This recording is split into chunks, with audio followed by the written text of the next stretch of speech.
Hello សួស្តីបងប្អូន មានអីទេបងប្អូនអើយមានតែថតសត្វចិញ្ចឹមតែនៅជាមួយរាល់ថ្ងៃនេះ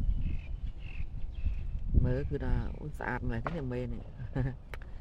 សម្បល់ពេលយើងមើលតែចូលកាមេរ៉ាស៊ីគ្នាហ្មង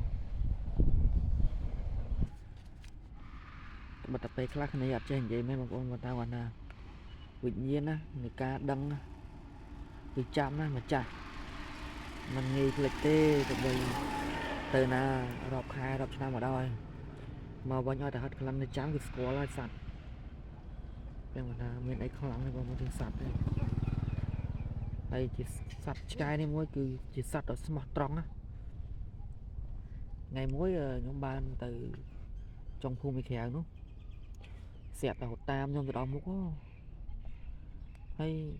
ទាំងដែរខ្ញុំដើរស្រាប់តែហៅផ្លូវមកឃើញវិញថាបាត់អាណិតគ្នាអាណិតហើយមិនមានតែមួយណាបងប្អូនណាទៀតនេះសត្វហើយនៅជាមួយយើងនឹងស្គាល់ចិត្តដឹងផ្លើមយើងហើយ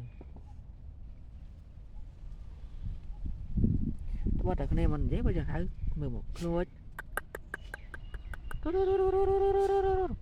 បងប្អូនមើលបក់អត់ទៅមកមើលចឹងណាកូនមើលធ្ងន់ចង្គង់វាឡូដល់កំខំគេវិញ